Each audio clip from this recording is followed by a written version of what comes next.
Welcome back, traders and investors. We have Kristin Bentz, the talented blonde, here to give us her take on the retail sector. Kristin, how are you doing this morning? I'm great. How are you? We're doing well. We're doing well. So we'll dive into things right here. Starting out with Nike, we're the wearable tech sector here. Nike pulling the plug on their wearable watch here. Was that something you had on your radar, or comes as a surprise? Well, it's interesting because the story kind of keeps unfolding, and there are a lot of people that have a lot of opinions about it. So here's the thing.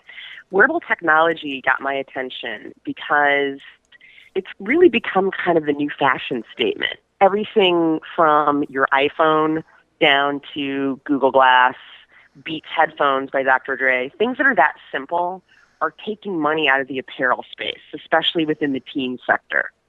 So that's why I started, paying attention to this stuff.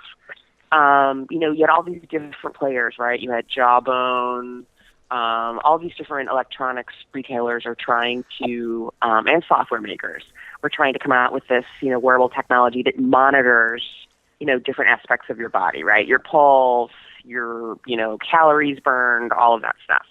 Nike seemed to be the best leader, right? And then all of a sudden, we see that they, fired about 70 people from their hardware division, and they're not exactly giving up on wearables. They'll continue to service them, but I just don't think they're going to grow that capacity. So people are wondering what happens next. Well, Tim Cook from Apple sits on their board. So that kind of begs the question. Also, we find out later last week that Apple hired the Fuel Band designer, the top designer from Nike. So the big question and debate out there is, are wearables dead or not? Or is Apple just coming out to make something better, which is what I think. And it's a very heated debate right now. Yeah, I mean, Nike invested a lot of money, into that here, just to pull the plug like that. I mean, that's that R&D. That's a lot of R&D down the tube. hmm You think maybe that maybe they transfer that technology? I mean, it just seems like it's setting up too nicely. That Tim Cook's on the board. They boot the engineer, then he goes over to Apple. That it just seems like what a setup there, huh? Yeah, exactly. I mean, it's almost like you could just hear Tim Cook saying, "Okay, boys, thanks for your hard work," patting them on the head. We'll take it from here, guys. Okay. So if anyone's going to do wearable technology well, and remember, Apple makes things sexy. And, I truly believe, my opinion is that Apple really is more of a luxury good company as opposed to an electronics company or as opposed to, a software company. So if anyone is going to make this work, we heard mumblings of this, Apple Watch, et cetera, et cetera. The other thing is, as technology evolves, the iPhone 5S actually has an application or a capacity that it can be a monitor. So it can do motion monitoring. So in effect, if you wanted to wear your phone on your belt, if you're one of those guys, I hope you're not, that motion detection system is already built into the 5S. So it's kind of like, the razor blade thing. And as technology evolves, look what happened to, we don't need iPod touches and iPods. Now you just need your iPhone because it's got everything on it. So that'll be interesting to see how that plays out. And I don't necessarily think that wearables are dead. I just think it's going to really shake out to see who can, best execute on that idea.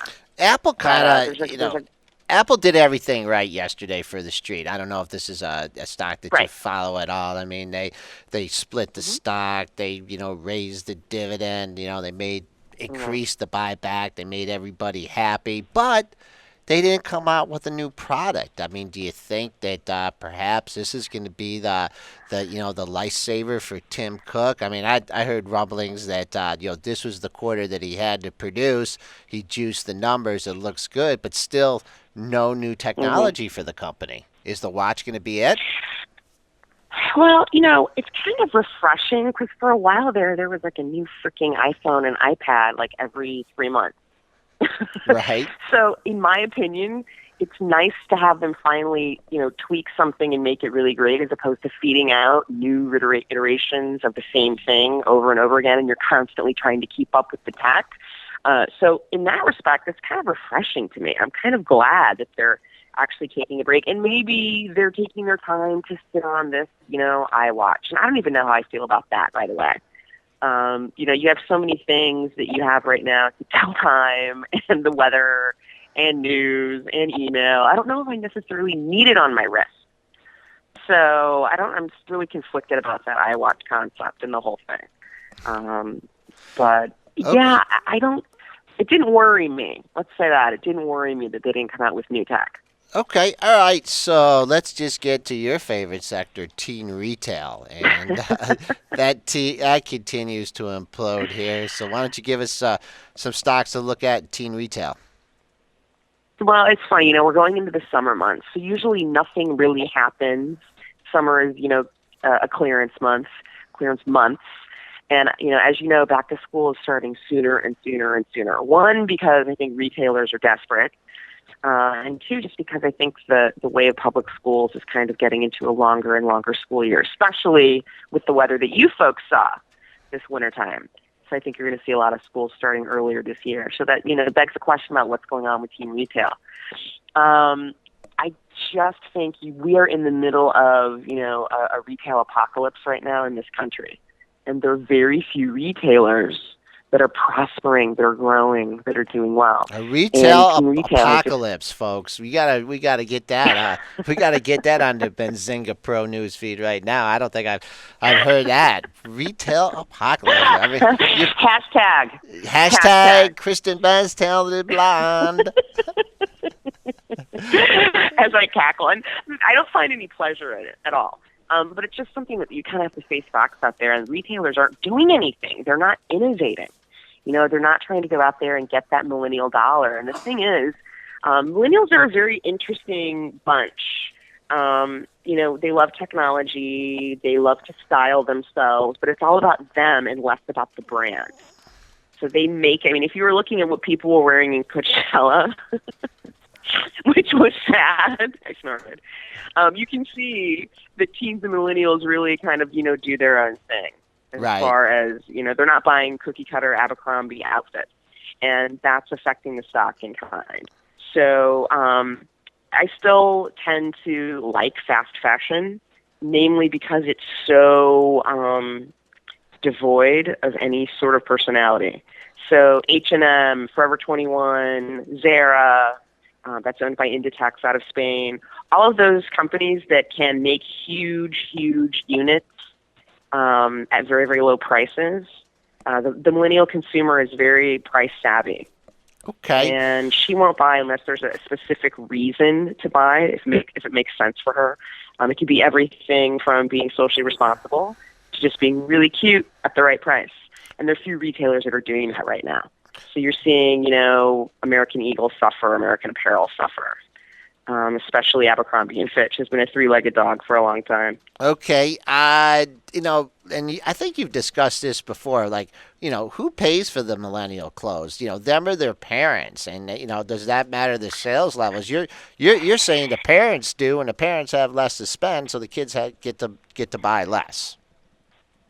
Yeah, and I came across this survey last night when I was prepping for the interview, and some think tank. I'm going to have to find out who it is for listeners so that you can go back and read it. It was pretty interesting. It was talking about brand identity and brand integrity with parents of millennials. And the companies that came up with, obviously, the best results or the most positive feedback from parents were obviously Walmart, Target, and Forever 21. So it's interesting. So does low price mean better quality? Does low price mean better for teens? And that was across the board. And the company that they most liked to hate was Abercrombie, of course. Right. American Eagle, Aeropostale, pretty much in that order, 3, 2, 1. So that's interesting to see going forward, and obviously, we have just a nightmare right now with declining wages in this country. And then you saw what's happening with housing. So, and then men in the workforce, are exiting. They're just quitting. Men ages 20 to 50. Right. Even though the Um, unemployment levels aren't showing that, unemployment's going down. The true unemployment levels are hard to peg. So, all right. So you don't like the Abercrombie and Fitch because of the high prices. Are there any, so you like what you're saying now is that with less disposable income, these people are going to be looking for bargains, and your Targets, your Kohl's, these places here may benefit from people being a little bit more thrifty. well, here's the thing: if your parent is taking you and you have no choice, right? So they're your only revenue stream, your only transportation stream. You kind of have to put up or shut up. If you've been in a Walmart lately, the thing that they really suck at is private label. Walmart does not know how to merchandise a private label brand. Now, they're great at selling a million widgets and pushing them through the channels at a low price. They're awesome at that. I've worked with them, and they cannot handle or understand managing a brand. So there's nothing cool for kids at Walmart, especially in the teen space. So, you're kind of screwed if your parents are taking you to Walmart. Now, if you're Target, you might have a chance in hell of looking a little bit cooler when you come out. Forever 21, much better. H&M, much better. So it's interesting to see who's going to have, more pull when it comes to that. So I think if the millennials in charge of their income, which, very few of them are, you'll see, fast fashion companies benefit. Walmart and Target are always going to get that value shopper, but also, don't forget off price. TJ Maxx, Marshalls, they're still getting a lot of market share right now simply because there's too much inventory. And retailers have to get rid of that stuff somehow. And then who benefits? That consumer benefits. Okay, we had Brian Sazi on yesterday, and he was kind of getting a little bit positive on J.C. Penney. Now they're a mall store. They have some independent stores. They're Mm-hmm. definitely a grade above your WalMarts and everything, and maybe perhaps your Targets and your Kohl's and Ooh, let's be stuff. careful. Be careful. Let's be All right, careful. go ahead. Tell me, what do you think? What do you think about J.C. Penney? Oh, people are trying to trade this thing like a day trade stock, and God bless them. And if you can do that and make a profit day to day, I think that's great. You cannot turn a retail concept like this in a year. And all these guys are sitting back and hoping that it's going to happen, and it's not going to happen. They're doing some, they're praying this home sector lifts them. I hope to God it does. They brought in a bunch of really cool new brands, but that consumer has left. So you might as now they're coming in they have to bring in a whole new consumer and educate them about these brands and about the heritage of JCPenney as far as it being, a discount retailer. So that whole brand proposition is really difficult and expensive to market to a new face. And you might as well look at JCP right now as a brand new company. So that's what they're trying to do. So, they're trying definitely with all of these, their print campaign, their TV campaign is very expensive, very splashy. On the radio, they're all over the place. I can't listen to Pandora without a JCP commercial. Okay. But I know Brian is obviously, he's a very incendiary analyst. So he likes to make sweeping calls and get a lot of attention, and that's great. That's great for him. But I maintain my call. It's going to take a long, long time for this to turn. I wouldn't hold it. I wouldn't be a holder. I'd wait. And Okay. Okay. I have conviction, and that's where Yeah. I'm going to stay. That's what makes the markets. Okay. Home Depot. I don't know if this stock here covered Barron's last week.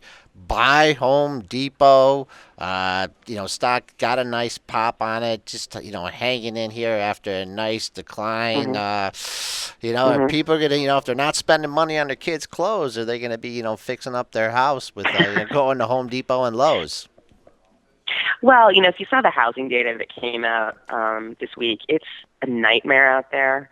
The spring selling season is going to be virtually dead. And the only real movement is, if you're servicing the upper two quintiles, of income earners in this country, that's great for you. So if you're in Manhattan and you're selling $14 million, townhouses and apartments, you're good. But other than that, everyone, to your point, is going to try to make what they have a little bit better. because they're not going anywhere. So, especially coming out of the weather that we had, I think it really impacted, all I hear about on one nice day from you guys on the East Coast is, hey, look, I planted flowers. I did this. I was outside all day. So I think just from that perspective, I'd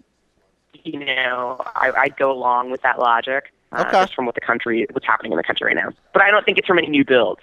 I just think it's from, trying to make your situation a little bit better. Okay, and I know you were when you were looking at the sector, you thought if anything was going to hold up in retail, it was the high end, and the people that have the money are still going to spend the money. So you get a stock like Tiffany here coming up. Wow, I'm just looking at this chart here, coming up to a lot of resistance at the $89 level. Do you think you still believe that the high end retailers are going to be immune to what's going on in the U.S. economy?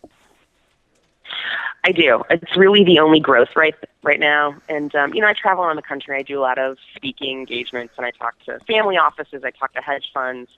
And then I also talk to, trade groups. And I was talking to a bunch of, grocery guys, food guys. And the only growth for them is in high end. So like your Whole Foods, things of that nature. So if you're servicing, again, those upper two quintiles, there's movement. But you can't just buy the whole basket of luxury. Like, don't do an ETF. You really have to do your homework and know what you're doing. Michael Kors consistently delivers right now. Eventually, one day that will change. But for now, that's a stock that I really like. And I really like the luxury hotel space. I love SPG right now, Starwood, ticker HOT. Yeah. Four Seasons Hotels came out yesterday, and they have basically their own Boeing luxury jet that they will fly you around in to fly around the world to their properties for the tune of $150,000 per person. Okay. Wow. It's the only way to fly. So, in that case, the luxury consumer feels great, and they're actually, I see travel being a little bit more, and the memories from travel competing with your Tiffany right now. Okay. So where I like Tiffany, and I'm, very constructive on the stock as a holder, I see experiential luxury. There you go. There's a new hashtag. Yeah, actually, you got two words there. You use experiential, and then there was another one. I was going to have Brent write it down for the archive. Fast retail fashion. apocalypse. What was I'm the word? on fire today without coffee. What was it, Joe? I was being asked about fast fashion earlier. And by the way, Kristin, don't use Pandora. Use Spotify. What are you talking about? You know what? That's what I meant. I haven't had coffee yet, so I meant Spotify. I don't know where the hell Pandora came from. Thank you. It's okay. Spotify Premium, Spotify. by the way. Thank you, though, Lovey. Yeah, no problem, Super Blue. Okay. Boy, should I just get off the line here, Jeez, I'm blushing. Anyways, just to close things out here, a theme that we talked about the last time you were on, it was these some of these retail stores going into the restaurant business, and you were like, don't go into the restaurant business. Have you had any? Which I know you got to watch the till, man. When you own a restaurant or a bar, you got to be there watching the till here. But anyways, right. What? I can't remember what stocks you were talking Brooks about. Brothers. Was it Brooks Brothers? Okay, all right. Brooks Brothers. Well, and even though they're privately held, it's something to watch. Then you have Oxford Industries, which owns Tommy Bahama. Okay. And if you're in the West Coast, like the big cool thing out in Scottsdale is to go to the Tommy Bahama store. And it's like a giant palm tree, and then you go have lunch outside, and it's hilarious. And all these women and men are there at lunchtime in their Tommy Bahama shirts, eating steaks and Cobb salad. So that works for that concept. I mean, you'd walk in and be like, yeah, I get it. Okay, yeah. Brooks Brothers, I don't know so much about that. And I can't wait till it opens in New York and I can actually physically go there and parcel it out and see what happens. But a lot of these, concepts are blurring their lines into other industries. So what does that tell you? Retail is essentially Darwinian, right? Survival of the fittest. So if these luxury brands have to dip their toes, I need to get my thesaurus out that here. They have no clue about. Sorry? I said I'm going to bring a thesaurus next time you're on. Though I do know Darwinian. This chart looks terrible. This OXM chart. Oh my gosh, someone doesn't want to get this I thing to know. 7.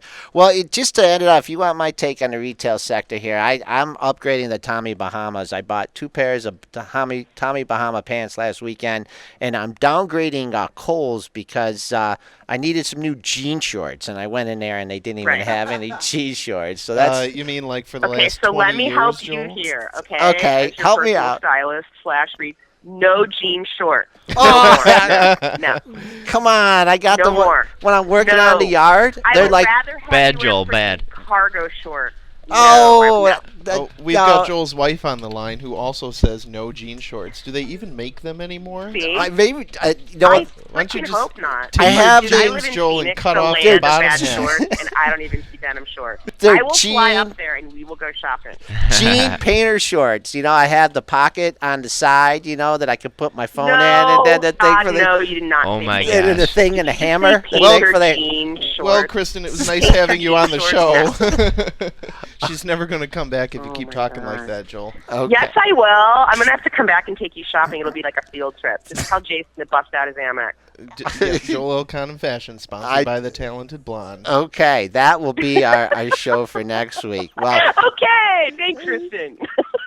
yeah, Tim Melvin's popping in jean shorts with a wife beater with the tank top. Yeah, man, that's me. And Nice. you know, if not, I would wear a T-shirt and roll up a pack of cigarettes in the sleeve. But Kristen, boy, we've kept you on here a long time, getting ready for the Open. Thanks for your take on the retail sector. We will keep an eye on your calls, and we hope to have when you can stop laughing, we can have you on again.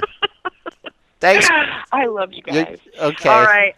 All right. Have Thanks. a good Open. Okay.